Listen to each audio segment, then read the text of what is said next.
এখানে প্রথমে আমরা হিসাব করে নেব শূন্যস্থান এবং অ্যালফাবেট মিলিয়ে কতগুলি ঘর আছে।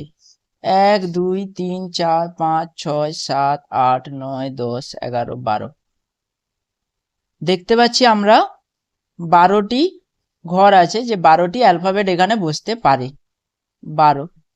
12কে লিখতে পারি 2 6 12, 3 4 12। এবং এখানে অ্যালফাবেট আছে দেখুন এ আর বি, দুটো টাইপের অ্যালফাবেট আছে, এ বি। এবং ডবল বি এক জায়গায় আছে, অর্থাৎ বি রিপিট হয়, বি রিপিট হচ্ছে আমরা দেখতে পাচ্ছি। তাহলে আমরা দুটো করে ঘর না নিয়ে 3টে অথবা 4টে করে ঘর নিয়ে আমরা ছোট ছোট ব্লক তৈরি করি পুরো সিরিজটাকে ভেঙে। 4টে করে নিই, যেহেতু দেখতে পাচ্ছি বি ডবল আছে। প্রথম 4টেকে নিয়ে একটি ঘর, দ্বিতীয় 4টেকে নিয়ে একটি ঘর এবং তৃতীয় 4টেকে নিয়ে একটি ঘর। এখন দেখো বির আগে দেখতে পাচ্ছি কি আছে, এ আছে। এখানে দেখতে পাচ্ছি বির পর এ আছে। এক জায়গাতে দেখতে পাচ্ছি বির আগে বি আছে।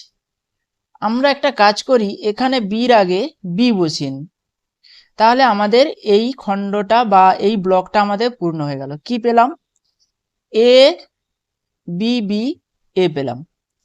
এখানে দেখো বির পরে এ আছে, জানি বির পরে আমি এ বসিয়ে দিই, এবং বির আগে একটা এ আছে, বির আগে একটা এ বসিয়ে দিই। এখানেও দেখো কি সিকোয়েন্স পেলাম, এ বি বি এ।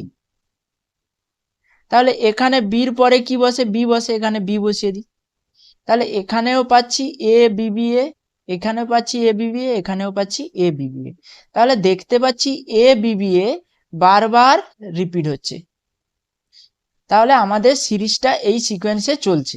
অতএব সঠিক অ্যান্সার কি হবে, ড্যাশে যেগুলো বসিয়েছি, অর্থাৎ বি বসিয়েছি বি, তারপর এ বসিয়েছি এ, তারপর এ, এবং শেষে কি বসিয়েছি, বি।